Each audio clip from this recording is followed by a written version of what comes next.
제가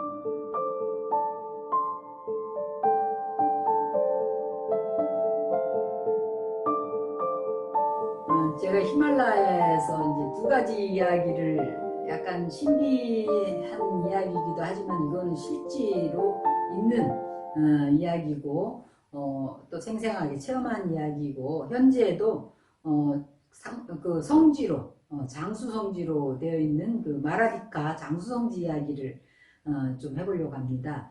그 마라디카라는 데는 그 네팔 카트만두 그 하네다 공항이 있고 카트만두 공항에서 하네다 공항까지 연결되는 그 비행기가 있어요.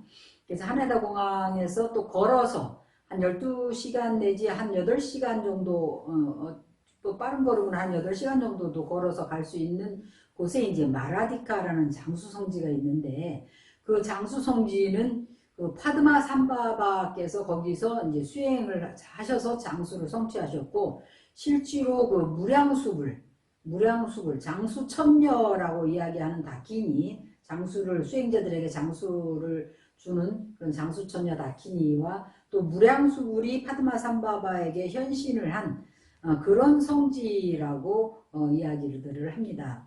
그래 그 마라디카 그 장수 성지에 가면은 사람들이 거기는 동네 어린아이들까지도 전부 장수불 만트라를 해요. 옴 아마라니 지웬데에 소하 옴 아마라니 지엔데에 소하 옴 아마라니 지엔데에 소하 하고 모든 사람이 다 그 장수 만트라를 합니다.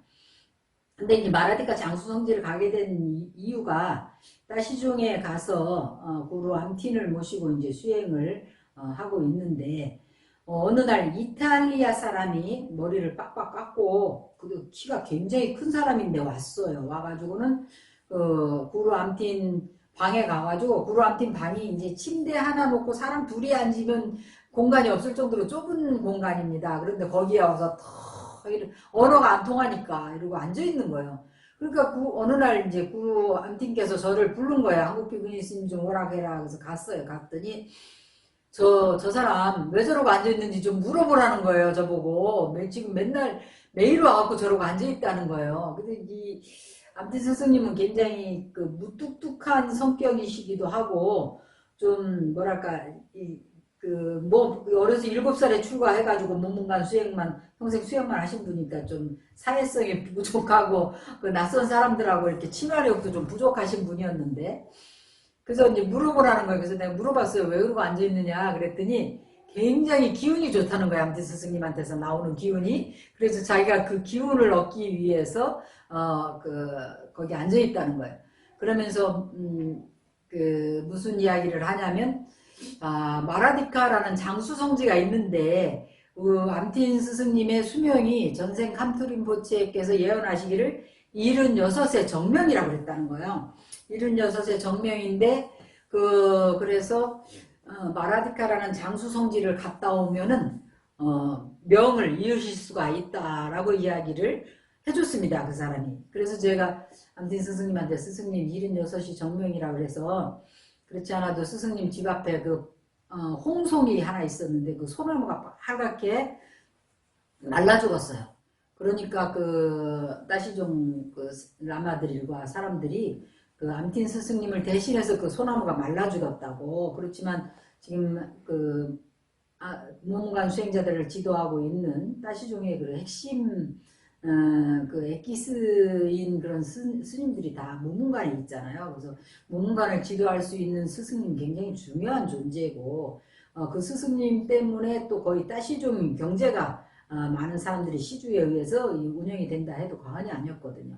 그랬는데 당신이 76세 정명이라 하니까 제가 갔을 때 이미 76살이 됐어요. 그래서 당신이 그 화이트 따라 만트라 천수천왕 관세음보살의 그 눈물의 화연이신 화이트 따라와 그린 타라가 있는데 화이트 따라는 장수가피를 내리시는 보살이고 그린 타라는 수행 성취나 모든 소원을 성취를 시켜주는 그런 보살이라는 거예요. 그래서 당신이 그 화이트 따라 만트라를 해서 명을 3년을 이었다 이런 말씀을 하시더라고. 그래서 이제 거의 이제 정명이 다 되신 상태였어요. 그래 이제 저도 이제 거기 가갖고 처음으로 마음을 수행을 하려고 마음을 냈는데 그 스승님이라는 존재를 정한다는 거, 특히 법을 주고받을 수 있는 스승의 존재를 서로 인정을 한다는 것은 굉장히 어려운 일입니다. 그거는 정말로 부모 자식 인연보다도 훨씬 더 수승한 인연이고, 정말 누구와 내가 이분의 제자입니다. 그리고 나는 어떤 스승님을 모시고 있습니다. 라고 이야기할 수 있다는 것은 엄청난 복이고, 이미 성불할 수 있는 그런 길을 거의 예약을 다 해놓은 거나 마찬가지라고 할 수 있습니다. 그랬는데 그 따시종 가서 그 구루 암틴이 명이 다 됐다라고 이야기를 들으니까 저는 큰일 났더라고요.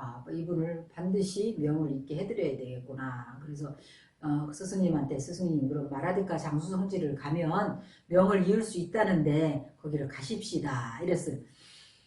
근데 그러니까 스승님께서 뭐라 하시냐면, 그 마라디카 장수성지가 네팔에 있는 곳인데 파드마산바바가 거기서 장수부를 칭견하고 장수성취를 하셨다. 그런데 거기가 간다고 했다가 못 가면은 바로 죽는 징크스가 있는 장소라는 거예요. 가면은 반드시 장수가피가 있는데, 그 대신 간다고 했다가 어떤 인연에 의해서 못 가게 되면 바로 명을 다하게 되는 그런 징크스가 있는 곳이다. 이런 말씀을 하시더라고요. 그래서 제가 말씀드리기를, 그러면은 당신은 간다 소리도 하지 마시고 안 간다 소리도 하지 마십시오. 제가 알아서 다 할 테니까 당신은 간다 안 간다 소리 하지 마시고 제가 안배하는 대로 함께 하십시다. 이래 말씀을 드렸어요. 그랬더니 알았다고 그러시더라고요. 알았다고 그러셔가지고 그래 이제 제가 한국에 이제 아는 신처사님이라고, 이천에 이제 신처사님이라고 굉장히 그 부유한 처사님이 계셨는데, 그분은 또 본인이 공황장애라는 병이 있어요. 병이 있어가지고 자다가도 숨이 막혀서 금방 죽을 것 같고, 또 막힌 공간에 들어가면은 얼굴이 하얘지고, 비행기를 탈 때는 까만 안경을 써서 앞이 안 보이게 이렇게 하고 비행기를 타야 되는 그런 병이 있는 분이라. 그래서 그분이 하는 말씀이, 누군가 나로 하여금 죽음의 공포에서 벗어나게만 해줄 수 있다면 나는 그분을 위해서 얼마든지 대가를 치르고 시주를 할 수 있겠습니다. 라는 이야기를 저한테 했었습니다. 그래서 제가 이제 편지를 썼어요. 편지를 쓰기를, 마라디카라는 장수성지가 있는데 네팔에서, 거기는 헬리콥터를 대절해서 가야 되는 곳이에요. 왜냐면 하네다 공항까지 간다 하더라도 소형 비행기를 타고 간다 하더라도 거기서 12시간 가까이 걸어가야 되는데 그게 쉽지 않고, 또 별로 평소에 운동도 잘 안 하시는 그런 스승님을 모시고 가는 길이 쉬운 길이 아니었기 때문에, 더군다나 히말라야 고산이고 해서, 그래서 제가 편지를 쓰고 그런 장수성지가 있다고 합니다. 그러니까 그게 이제 거기를 가려면 적어도 한 10,000불 이상의 경비가 들어야 될 텐데, 그 경비를 그 시주를 해주실 수 있겠습니까? 하고 이제 편지를 보냈어요.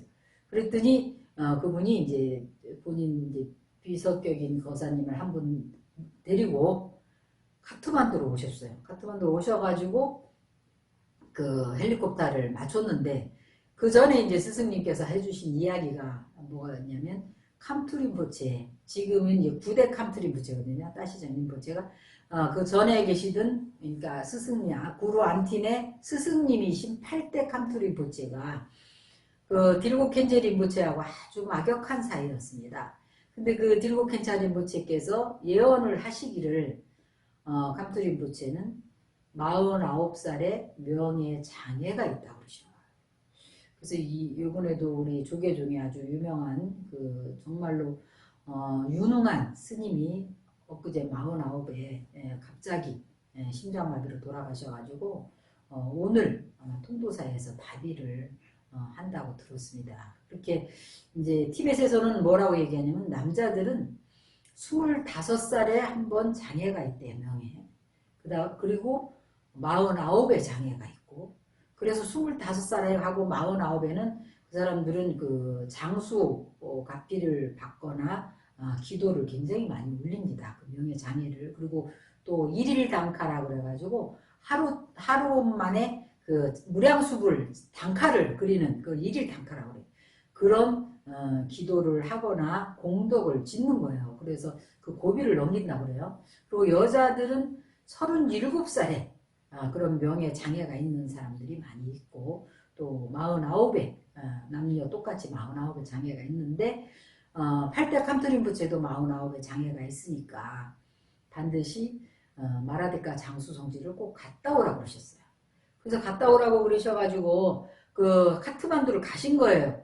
그래갖고 헬리콥터를 다 대절을 하고 내일 헬리콥터가 뜨기로 했는데, 그 마라디카라는 것이 히말라야 산 꼭대기에 있다 보니까 안개가 굉장히 많이 낍니다. 구름이 많이 끼잖아요. 그래서 헬리콥터가 뜰 수 있는 그 기상 상황이 그렇게 많지 않다는 거예요. 그랬는데 캄트림부체가 오셨다는 소식을 들으니까 이제 저 네팔 카트만두에 티베트 사람들이 많잖아요. 그 사람들이 어떤 큰 중요한 행사가 있었나 봐요. 그래서 캄트림부체한테 와가지고 간절하게 그 행사에 꼭 오셔서 증명을 해주십시오라고 간절히 청을 드렸다는 거예요. 근데 캄트림부체께서 굉장히 자비하신 분입니다. 그래서 너무너무 보리심이 많으시고 자비하신 분이라서 캄트림부체 지금 8대 캄트림부체께서 입적하신 그 사리탑에도 그 보리수가 났다는 거예요. 그래서 보리수가 그 있잖아요. 그래서 우리도 굉장히 그 보리수를 보고 신기해하고, 시멘트에도 보리수가 나가지고 그 탑에서 자라는 걸 봤는데, 그래서 캄트림부체께서 자비심으로 그 행사에 가신 거예요. 그 헬리콥터를 하루 더 미루기로 하고, 당일날 가기로 했던 헬리콥터를 취소하고 그 다음날로 하루 미루고 그 행사에 참석을 했습니다.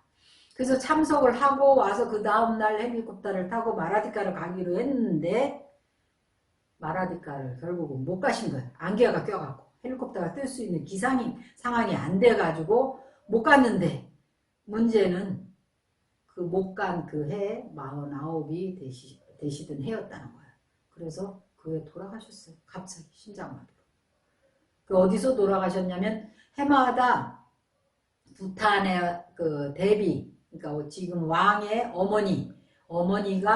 어머니가 그 캄트림부체 또 독대 남틴 이런 분들을, 거기는 두박가규거든요. 부탄은 대부분 두박가규입니다. 그래서 부탄으로 모시는 것을 굉장히 좋아했습니다. 드리고 켄제 림포체도 모시고 이랬는데, 그 모시는 그 여름에, 특히 이제 인도는 여름이 굉장히 덥잖아요. 그래서 여름을 이제 거기서 부탄에서 이제 시원한 거기 2,000고지가 넘거든요. 부탄 한 2,800고지 정도 될 거예요. 거기서 이제 계시라고 모셨는데, 부탄에 가가지고 심장마비로 돌아가셔서 결국 못 돌아오셨어요. 시신으로 돌아오신 거죠.